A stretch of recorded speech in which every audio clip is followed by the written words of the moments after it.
All right. Welcome in to Toilets to Titles on the Clock, NFL Draft Show, episode number 2. This evening, we are talking players with the most to gain at the 2023 Reese's Senior Bowl. We got the Gridiron Scholar here. I'm going to introduce him in a second.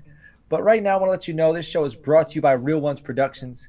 And I am joined once again, like I will be for the rest of the time we run this series, by the mayor and the governor. So I'm going to pass it over to the mayor of college football, Mr. Nino Brown at Nino Brown _T2T. Nino, what's happening? What's good? Episode 2. We got my man John at the bottom. Got the family together. I'm just gassed, ready to go and talk Senior Bowl and football with you guys. Excellent. Hell yeah. And we also got the governor of college football, Mr. KT at Leverett _KT on the Twitter. KT, what's cooking? Hey, not much, man. Feeling marvelous. I'm excited for the show. The mayor up there, he's been super duper humble, but he's gone viral today, man. Yeah, let's talk about that. Talk about that a little bit. How do you go viral? He put out an episode talking about Nebraska, some of his season expectations, and yeah, it's going dummy. I think it's at 5K right now. Man, he was talking to me when it was at like 700, and I was like, man, it's getting to 1,500, and I watched it. I let you guys know, and just the quality, the conversation, all of that was excellent. But these Cornhusker fans, they're absolutely hungry for this content because it is growing at an exponential rate. Every time I look at that, last week we had a good guest on. We had Matt Waldman. You want to go check it out? We talked running backs, and this week we got another good guest. We got John Laub, the Gridiron Scholar, and I'm like, man, we're doing well. You know, this thing, we got 300 views last week. I'm like, that's great. And then Nino sends that in here, 5,000, 6,000 views. So, John, no pressure. With that, we introduced the Gridiron Scholar himself. Man, he's been on an awful lot. We are blessed to have him as a friend of the show. So, John, how we doing? I'm doing great. At this time of the year, I've spent the last 4 weeks looking at all these players at the Senior Bowl. The season ends in, late November. And then I take 1 week off, literally just 1 week off. Then I start trying to pound the Senior Bowl. Luckily we get some early invites, but it keeps growing and growing. And then I basically spend from Christmas to about December 10th looking at these players. And I think I started the first year was Cooper Kupp when he was coming. I believe it's Eastern Washington, right? And there was also that might have been the year Carson Wentz was there. When you begin to hear of these players, now I got lucky because Carson Wentz and North Dakota State had won those playoff games, so they were on ESPN. So I had actually gotten a chance to scout Carson Wentz beforehand, so I had a little bit idea of what I was looking at before we went in. And then there was Cooper Kupp. You had heard about him, and you plug him in the production model, and you're just like, oh my God, man, Cooper Kupp's insanity.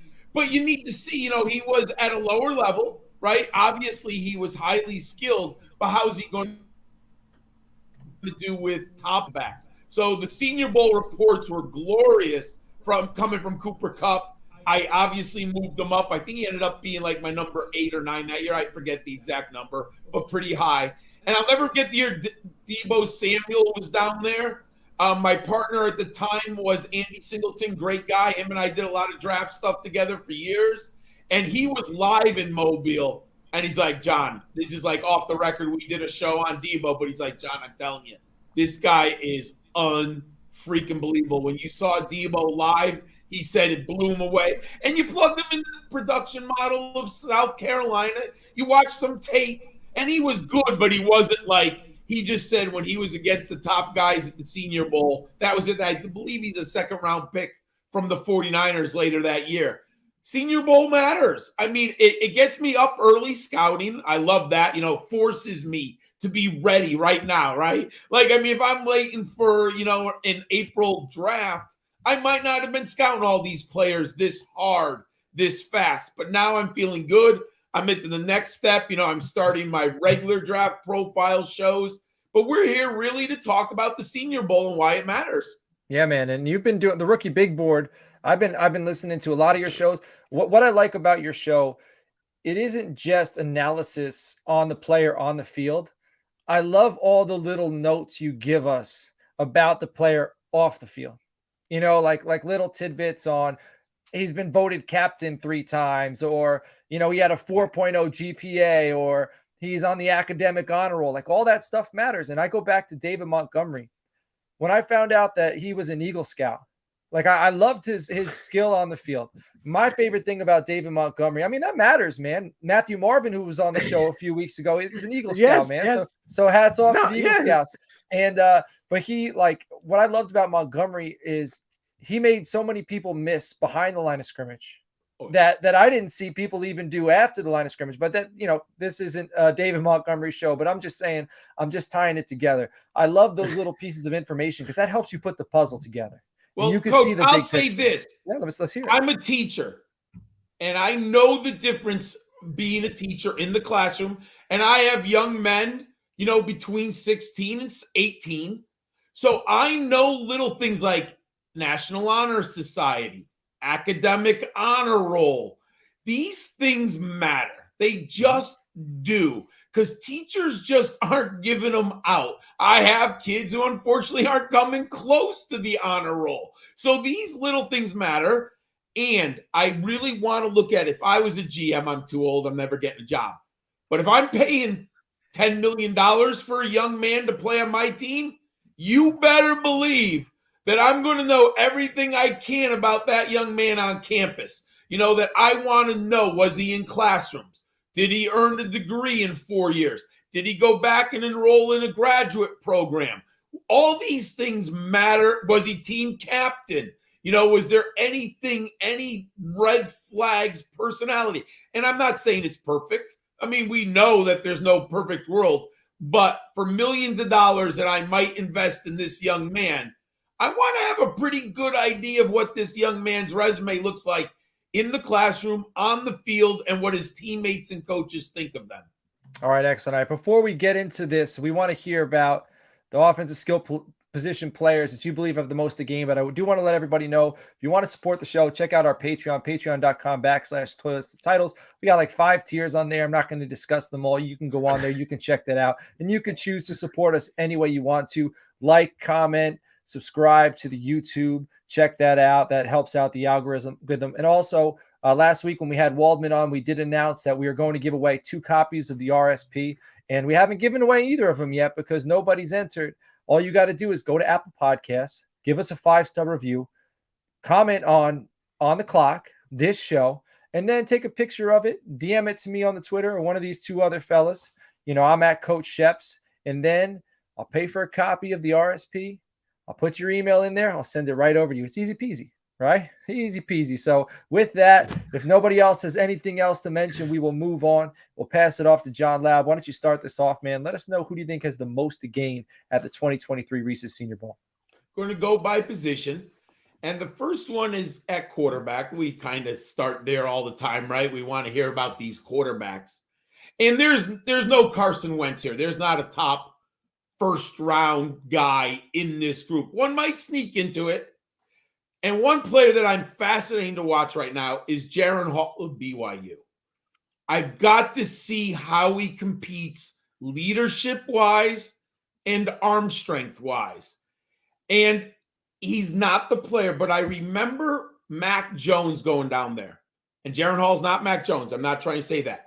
But when Mac Jones went down there, read the reports, how quick he picked up the playbook, how much the new teammates liked him. There were glowing reports about Mac Jones in Mobile. And I remember there were a lot of people who didn't think Mac Jones was a first-round pick and were low on him. Now, I was very high. I was more bullish than most people. I had a first-round grade on him. Patriots took him in the first round because they talked to him. The coaching staff talked to him. They sat down with him. Well, here's Jaren Hall. He's not Zach Wilson-esque. They're different players. However, he's got real good raw tools of a quarterback. The first question is going to be, he's an older prospect. Let's put into context. At BYU, take a mission. If you don't know it, many, not all, but many of the players are Mormons. And part of the BYU student body earn a degree is going abroad or going somewhere else and going on a mission. So Jaron Hall went on a mission. I do believe Tim Tebow, I think, went on a mission, even though Florida didn't do it. I think at one time Tim Tebow went on a mission. So this is common, but what happens is BYU players are a little older coming into the draft, especially in the 70s and 80s, where you stayed on campus for 4 years. So Jaron Hall's an older prospect. If you were okay with Kenny Pickett, you should be okay with Jaron Hall. So I just put that away. The NFL took Pickett in the first round, first guy off the board. Fine, it is what it is. So that's one of the reasons why he's a little older. And when he comes back from the mission, Zach Wilson's there. He was the number 2 pick in the draft. And I know lots of people, some people hated him, some people liked him. The reality, the Jets were number 2. So at least one team thought the young man had athletic ability to play quarterback. Jaron Hall isn't as good as him, but I will say this. I liked the film this year. I watched a lot of BYU. I did like how he commanded the offense. I'm big into watching players in the game. Is the offense having delay of game? Does the offense click? You see confusion in the headsets. I mean, I could not believe the Miami Dolphins were having called timeouts against the Bills in the playoffs. As an old man, that is completely unacceptable. Unpathetic. Pathetic. That is basic. That is basic. Come on. So I love it. I watch that stuff. Jaron Hall can lead a football team in offense. Then I plugged him into my model, and I'm looking for 6 benchmarks. You can follow me on the Rookie Big Board or on Football Diehards. This is how I was blown. I'll admit, I was blown away. My model loves him. 5 of 6 benchmarks Jaron Hall hits. Let me repeat that. 5 of 6 benchmarks. Does not guarantee success. Just out example, CJ Stroud, because of his lack of rushing, doesn't hit a benchmark, but we know why. He doesn't use his legs in college. We did see it against Georgia. That's a story for another day. How many did Sam Howell hit? Sam Howell hit 5 out of 6. That's your boy. I love Sam Howell, you know that. I know you should get the job at Washington. I mean, if I was Washington, give him the job. Let's see what's going to happen. John. Yeah, go ahead. There was a stretch where Jaron Hall was throwing to me and you out there this year. Look, there was 2 games where every receiver, there was nobody. And he still almost won those games on his back alone. Yeah. I'm telling you, if we saw Trace McSorley and Tyler Huntley quarterback, I'm just telling you right now, Jaron Hall can quarterback. Like, I don't know if he's Brock Purdy. I'm not going to tell you he's Tom Brady. But look he's going to get a shot at one time to play in the NFL. Now, what he does with the opportunity, but I'll say this. I want to hear reports. How does he deal with his teammates? How does he social? And then I want to hear about arm strength subjective. I admit that. But I do want to hear, does he have the zip that you're looking for at the NFL level? Go ahead, Nino. John, what do you right now? I want to know I gotta ask, and KT's gonna love this one because this is his guy. Jaron Hall or Stetson Bennett right now? Oh, I'm taking Jaron Hall every day of the week. There's no question and I like Stetson, and I will not be surprised if Stetson Bennett is drafted before Jaron Hall because of the national back-to-back championships, SEC competition. But Stetson Bennett was better than I thought in my model. He hit 4 of 6. Okay. Stetson Bennett is listed at 5'11", 190. What if he's 188? So he is not, and it was funny because I was watching in the national championship game and against Ohio State. Have you ever seen Stetson Bennett against some of those offensive linemen standing there in Georgia? Oh my God, he looks small. I mean, that Georgia offensive line is all man. We know they're 6'4", 3'5". I mean, he looks small. So let's see what he measures at.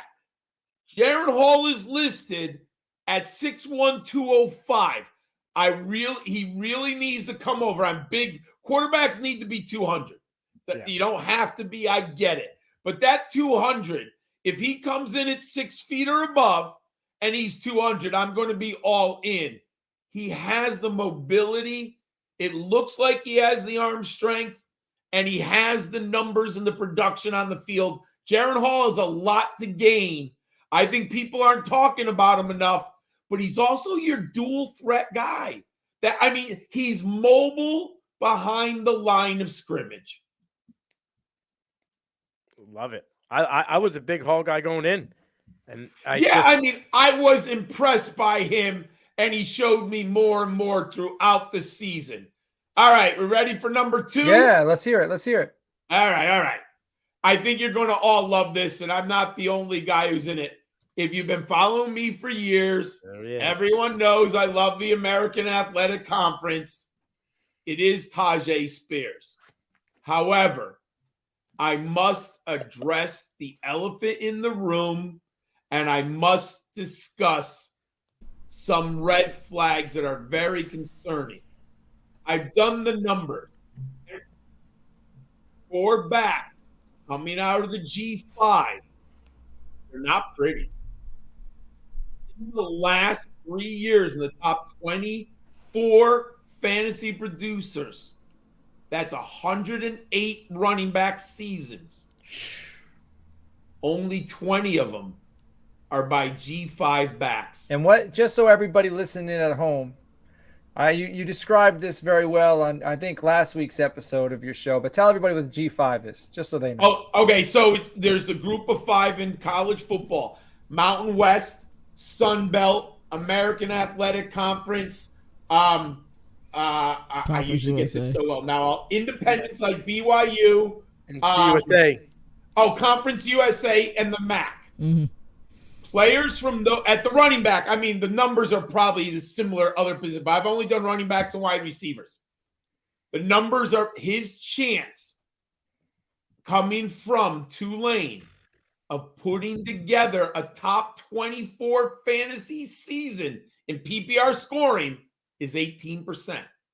Now, here's where it gets worse.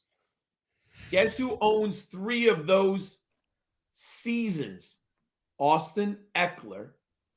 So the numbers are even screwed because Austin Eckler is such an outlier. He went to Western Carolina, was undrafted, and he's become if not the top 5 running backs in the nation.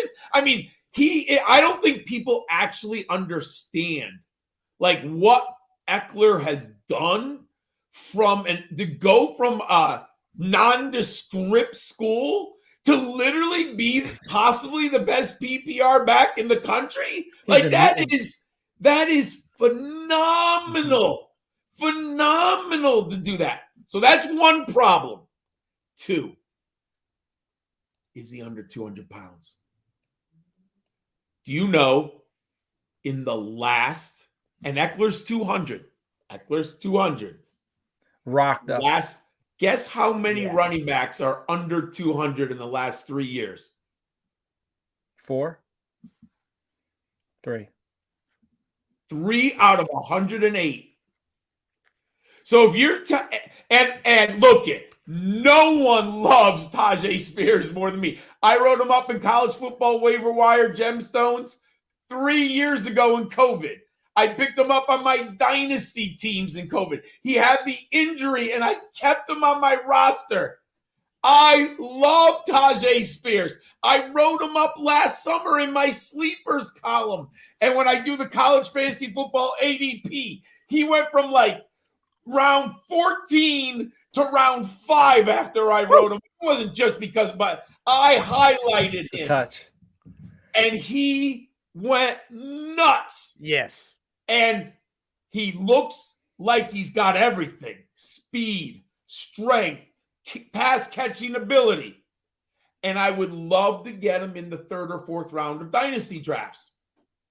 But if he goes into that 2nd round, man, The odds of him. Now, if the NFL gets him in the first round, let's take it to the extreme. If the NFL drafted him in the first round, I'm all in. Boom. I'm in. But if the NFL takes him in the 4th or 5th round, the odds at that point. So I love the film. The production is off the hook. 29% yards dominator. And here's the thing that's blown. Look at the box scores, people.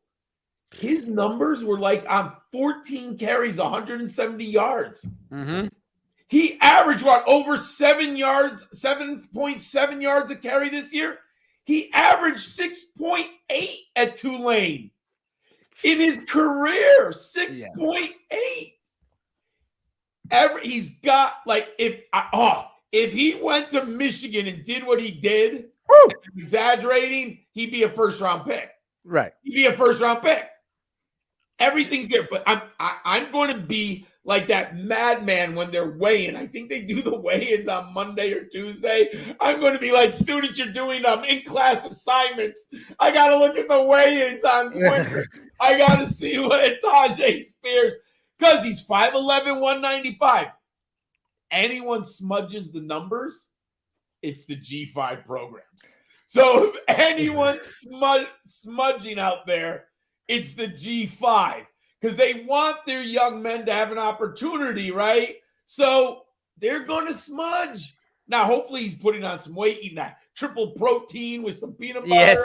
You know, And raw eggs. In Louisiana, eating some gumbo. Gumbo, yes.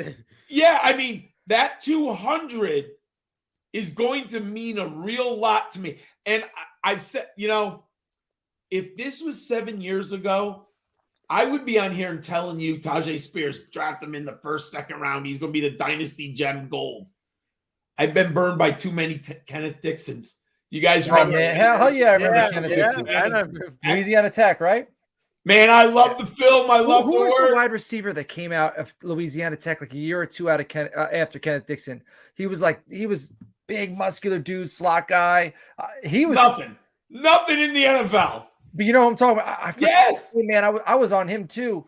Man, whatever. We're going down to Louisiana. But the numbers are not good. So do I like them? Yes. I'm trying. Let me give you where I have them right now, because I've been finalizing my rankings over the last couple days. I'll tell you right now, and I do consider the weight and the G5. I just, the numbers tell me I have to be smarter. I have them at number 13 until I get a weight, or unless he goes out and runs that 4.32, right? The Chris Johnson coming out of East Carolina. If I get a number like that, then I'm really more interested. But the number, like Roshan, just a quick question. If I'm an NFL general manager, and my job and my kids' college education is on the line, am I going to go with the 223 Roshan Johnson from Texas, or the 195-pound Tajay Spears from Tulane? Tajay Spears. Tajay Spears all day. I just watched. Go ahead. I'm sorry. Go ahead. So you got him ranked as your 13th best running back or your 13th best fantasy? No, fantasy. No, 13th best running back. Look at KT. She wants to blow me away. What? The odds of him making it. But he could prove me wrong. Hey, John, you saw him against USC, right? What? Yeah, you saw him against. I mean, that's not G5. Have you seen, my friend? Honestly, have you seen USC's defense play the run? No, I understand. I went out on a limb and I said this take to Matt Waldman, and I said that Tajay Spears to me, is going to be what everybody thinks Jahmyr Gibbs is going to be. What are your thoughts on that? I like Jahmyr Gibbs better. I do. He's a better route runner. Watch Jahmyr Gibbs catch. I agree. Watch Jahmyr Gibbs 30 yards down the field catch the football. And I said this to coach off camera. I says outside, get him at the ball in his hands outside. He's good, but inside, the positive play against other guys on his team, like McClellan, inside the hashes is right there with them. Yeah. It And scares me a little bit. as far as Roshan goes, he's a guy I just watched. I kind of doubled up on my coverage on him this afternoon, and I just don't think he creates enough. I think Roshan, he's good. Like, he's productive. He follows his blocks, but Spears has the ability to take nothing and turn it into something. Mm-hmm. And I don't think Roshan has that ability. And I think that's what separates the two of the guys. I think Spears, his potential is higher. I think his ceiling's higher. Ceiling's higher. I think Johnson's got a high floor. He's productive. He can block. He's aggressive. He's going to take what you give him. He's going to do what the coaches ask him to do. He's going to hit the hole. But I think Spears' vision is better. I think he sees cutback lanes better. Johnson doesn't do that. Johnson doesn't create. 2 words. Damian Harris and Tyler Algier both had 1,000-yard seasons at the NFL level. Yeah. Neither one of them were overly impressive with wiggle. Neither of one of them. Algier had some production, though. But let's be fair. Roshan paid behind Bijan. Yeah. Right? They both changed positions. And said, "I'd like to transfer to Oklahoma." You don't think the Sooners would have taken him in a heartbeat? Yeah. Please. Would have given the boy 250 carries in Oklahoma this year. And the boy would have rambled. Young man ramble, young man ramble.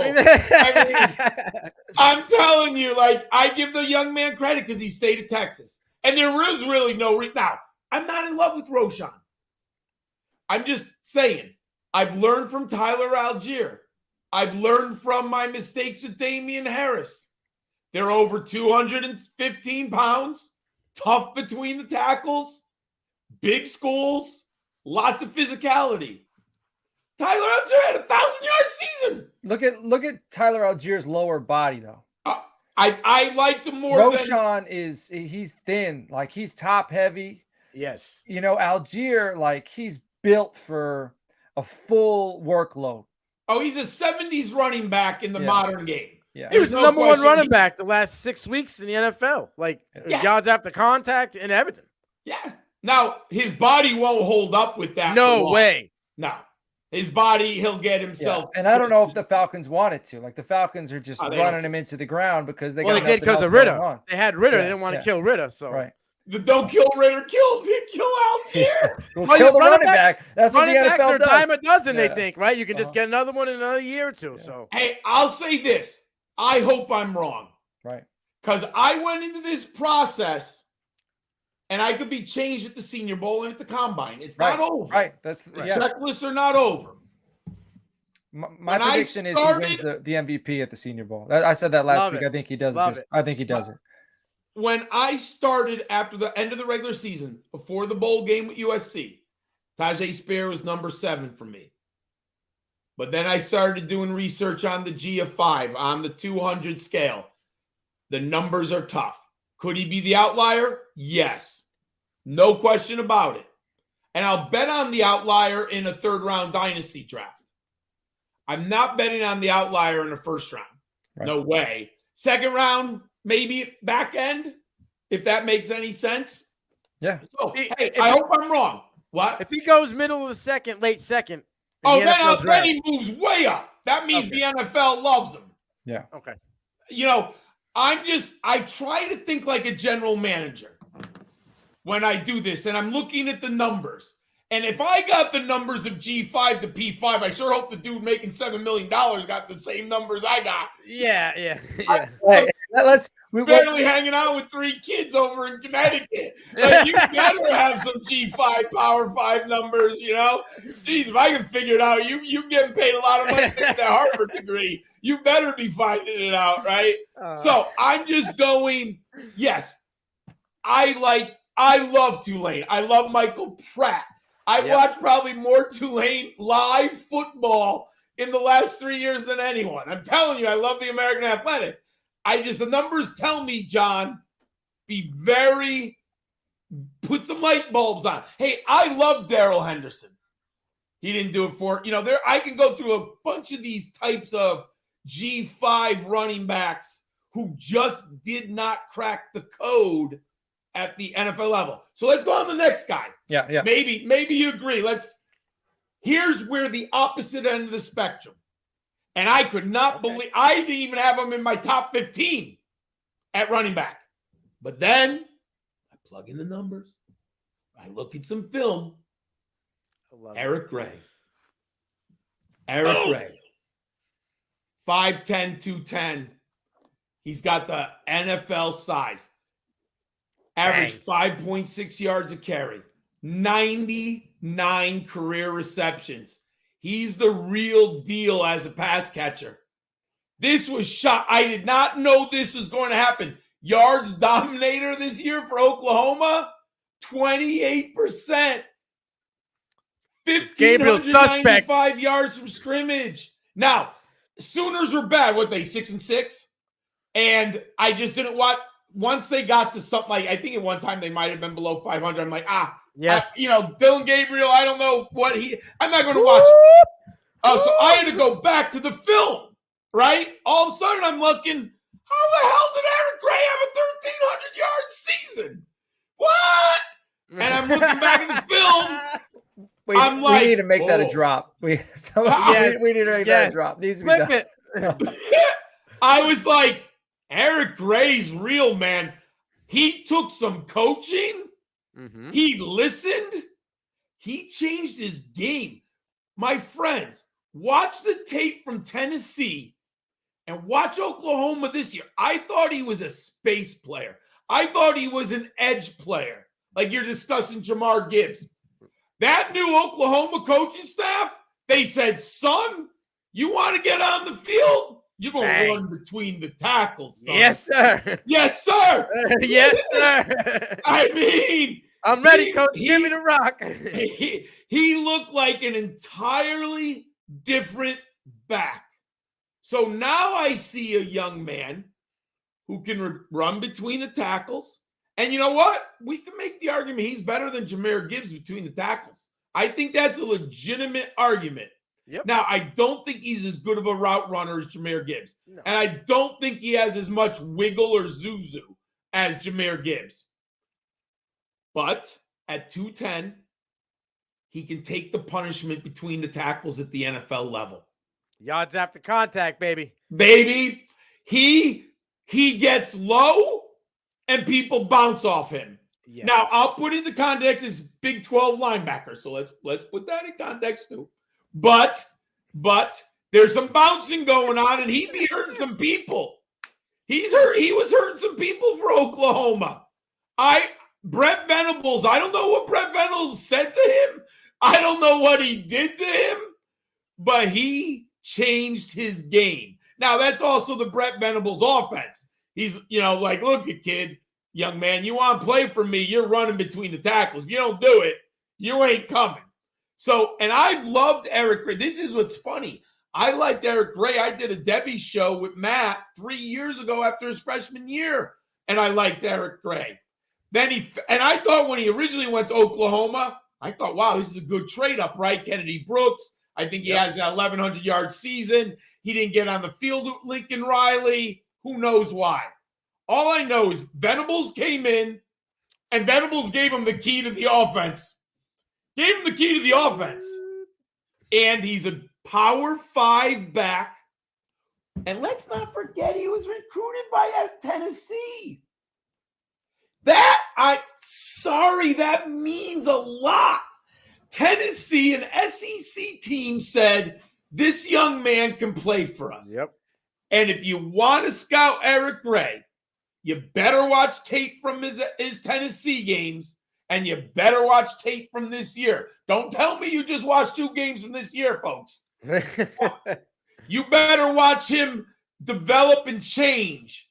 I like Eric Gray. So if the reports are glowing, and then what if he goes out there and runs a 4.45 or something? I think it's within probably a 4.5, but what if he goes out and runs a 4.4 or 2.10? Everything changes. So there's a young man who's got a lot. I think we're going to hear about Eric Gray in mobile. So now I got to give you my 2 wide receivers that I love. Let's hear it. Let me open up. Where's my file that wouldn't you know, I lost it at the last second. Are one of them from Stanford? No. Okay. All right. All right. No. Come on, coach. Come The- on. I don't know. I'll say this. about I'm glad you Princeton? brought up. They remind me of Donovan Peoples-Jones and Nico Collins at Michigan in that terrible offense. It would be hard to be in a less productive scheme than Stanford. However, they're not as good as Nico Collins and Donovan Peoples-Jones. So Fair. we have that going. Fair. Nico Collins and Donovan Peoples-Jones are better prospects. Are they interesting? Yes. But Also, Nico rose his draft stock by going to the Senior Bowl. What? Nico rose his stock by going to the Senior Bowl. Look, I liked Nico before, but he sat out the year of COVID. There were questions about it. But Nico had the body, the hands, the physicality. I always liked that. I know a lot of people did not like Donovan Peoples-Jones. I always liked him.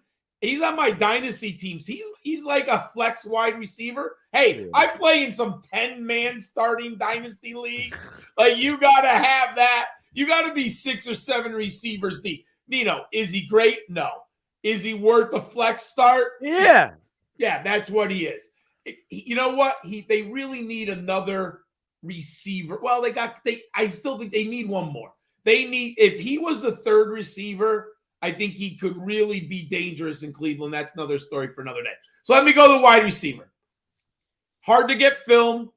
I'm not going to tell you that you can go out there and get a ton, but you can find it. Andre Iosa. Yeah. He's the man. He's the man. He's got speed. Now, he's definitely got speed. If you didn't know, he was a heptathlon All-American. I don't even know what the hell a heptathlon is, to be honest. The 10. Oh, no, it's the 5, right? It's the 5 events. 5 events. 5 events. He was a track and field guy. He's 6'3", 200 pounds. I don't know if he's as good of a prospect as Christian Watson. Christian Watson raised his stock a ton at the Senior Bowl. You know, what did I say about Josefas and Watson the other day? Go on, John. I think. No. Yeah. Oh. Go ahead. Preach. We're talking about who can rise up. Yep. 125 career receptions. And let me put this into perspective. The Ivy League only plays 10 games a year, and they don't go to bowl games. He's basically did this in 20 games. They don't play no 14 game schedule in the Ivy League. You know, sometimes you look at the guys who like go to the championship, and I'm like 15 games played. Like, they played a lot of football. This young man plays 10 and you're out. Go back to the classroom, son. Like, you got to be reading about, chemical engineering 105. Like, they ain't playing at Princeton. He averaged 15.3 yards a catch. Yes, he did. 16 touchdowns. Now, one of my most disappointing things, I was so mad this year. I wanted to see Princeton came to Yale in my hometown, New Haven, and I wanted to go to the damn game. But UConn played the exact same day, Liberty. And I had to go see Liberty and I'm so mad because I wanted so bad to see him live because I'm a big believer. Live games are so important to see a player. Television, I do watch television and I scout. Some people don't like it. I like it, especially for the quarterback position and the running back position. I want to see them picking up blocks. I want to see if the running back's in on 3rd and goal from the 6. Like, there's things that situational football I like when I watch the games that matter to me. He could be a Christian Watson. I will not be shocked if he goes in the 2nd round of the draft. I will not be shocked. Likely 3rd, but if some team falls in love with him, they're going to take him in the 2nd round. You can't coach size and speed. I know it's an old cliche, but if you don't draft size and speed, you're going to end up slow and small. And there's not much worse in the NFL than being slow and small, man. Mm-hmm. You want size and speed. Right now, he's my number 11 wide receiver prospect at the position. Woo. Now, he might be the outlier like Christian Watson. and I'm willing to bet on him. The difference between him and Tajay Spears, and I hate to say it, but he has the size. And I'm sorry, at the NFL level, it's just a sad, you can't be an offensive lineman at 180.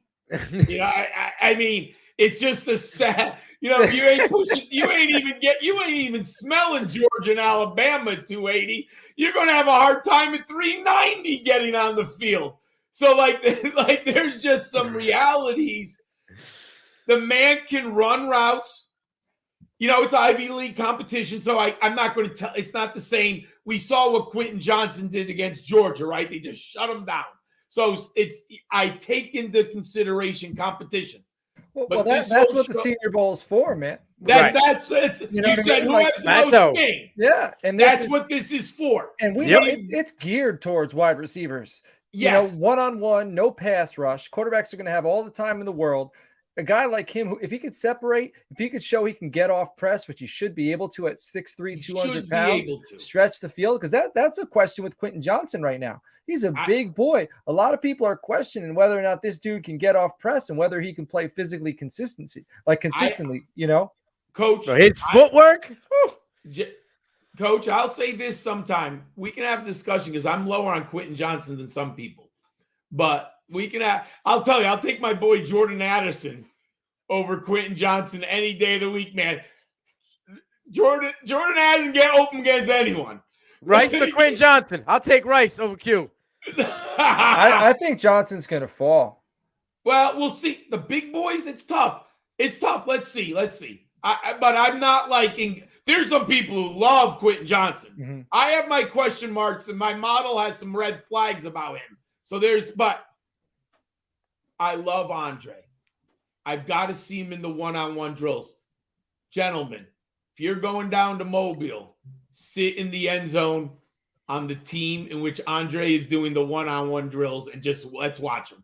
Yep. He is going to be interesting. Can he get open on press coverage at the Senior Bowl? I think he can be a second-round pick. My guess is, if you ask me right now, third round. But he might what if he goes out and runs a 4.39, 4.4? Coveted. That's it. It's done. People were like, Christian Watson drops the ball. We saw him drop the ball. Right. So what? He also made huge plays, game-changing plays this year for the Packers. He's clearly their guy.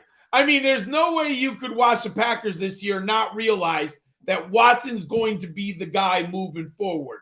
They gave him too many big opportunities. Yes, he dropped some balls sometimes. I actually think Andre has better hands than Watson from what I've seen on tape. Last one. Love it. I can't believe I'm going back to this school. Go back. BYU. Puka Nacua. Fascinating player. Here's where it's going to get very hard to figure things out moving forward.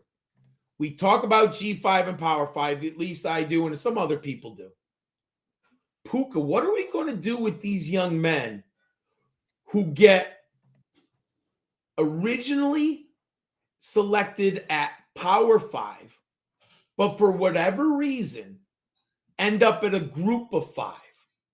Where's the talent level? Because with NIL, with this transfer portal now so easy to move around, this is going to happen. And I say this in regard to Puka. He went to Washington. Now, the years that he was with the Huskies, if you haven't been watching the Huskies for this year, he happened to end up on that campus at some of the lowest.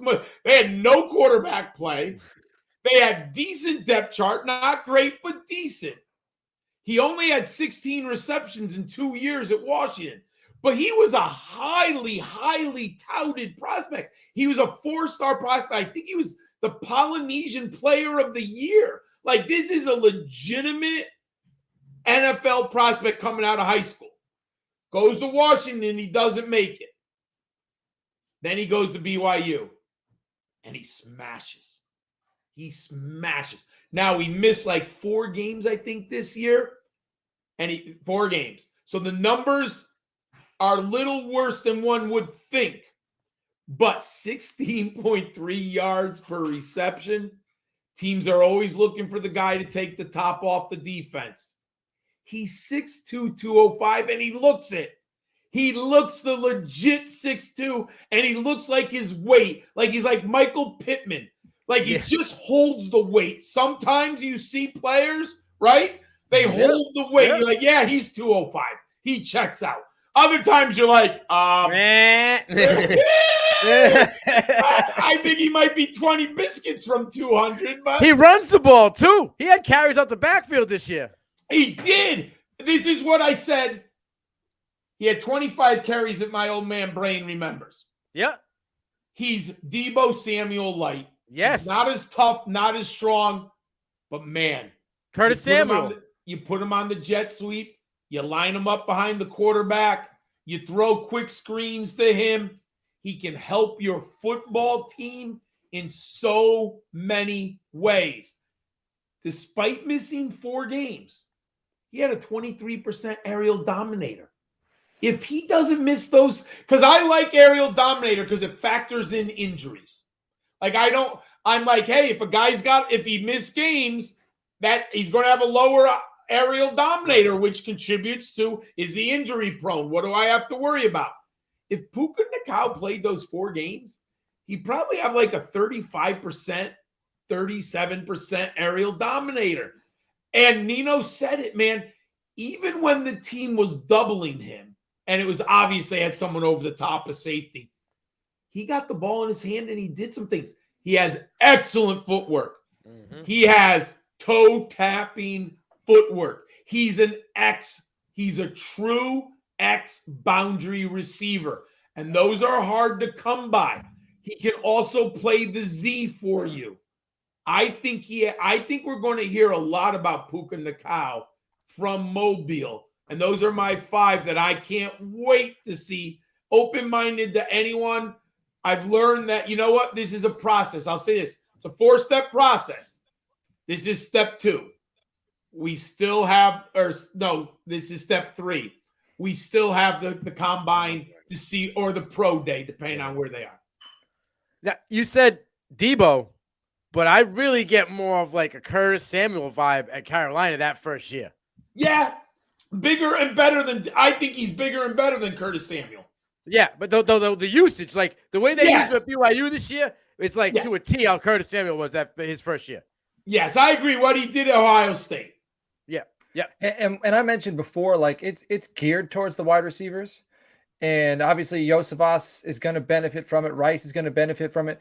But the way that Nacua plays, his athletic ability, he is like he's going to just light it up regularly. Like DB shouldn't even be concerned if he's beating him, because it ain't made for them to succeed. But he's going to do it, and it's going to be pretty. It's going to be exciting. Right. You're going to be seeing a lot of clips of this kid, throughout the week, and there's going to be buzz. Though I think this guy, there's going to be probably the most buzz out of anybody coming out of the Senior Bowl will be around this cat. Yeah, I'm really excited to look at him.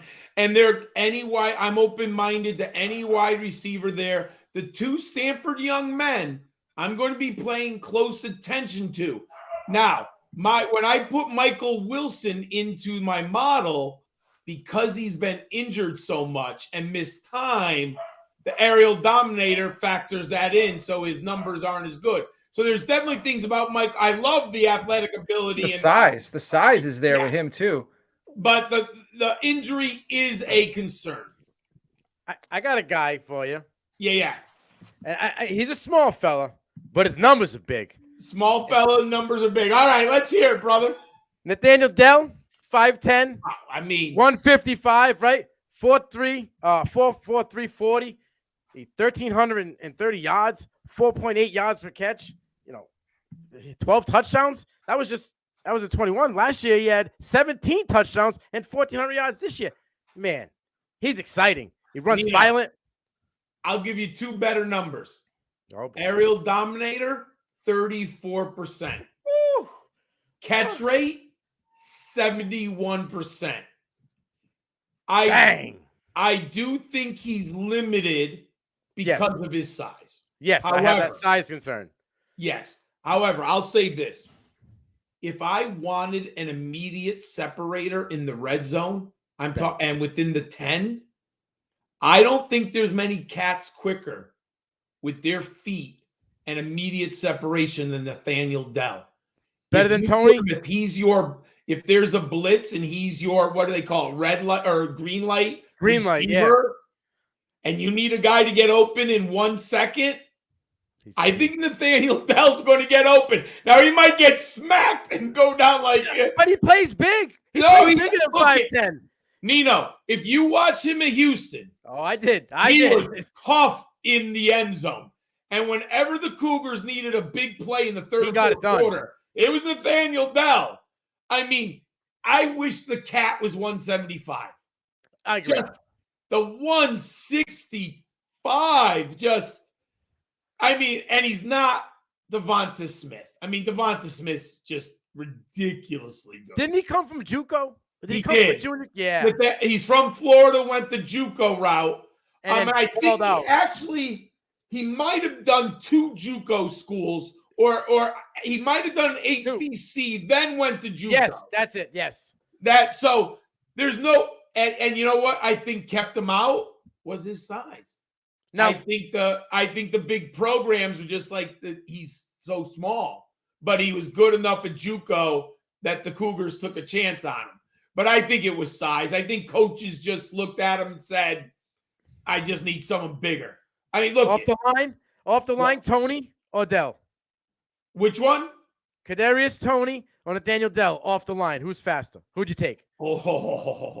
I got you, John. That's a hard one. Now, I think Tony's heavy. Isn't he 185 or something like that? I think close to 182 around there. I will say this. If Dell was Tony's size, I'd probably take Dell. But I can't, I think it's real close. How's that, Nino? The fact that I can't even make a decision. He does have that quickness that he does. I just don't know how, could he catch 50 passes in the NFL? Yes. Could he score 6 touchdowns on the right offense? Yes.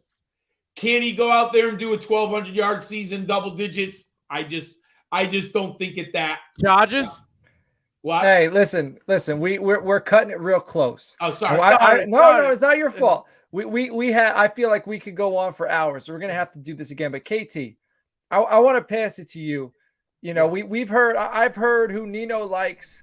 I heard who John likes, and I know you got some pet cats down here. You got some dudes that you think can break out. So why don't you name some of these dudes before we wrap this thing up? I know Darius Davis needs to have an amazing performance if he wants a shot at being anything other than UDFA.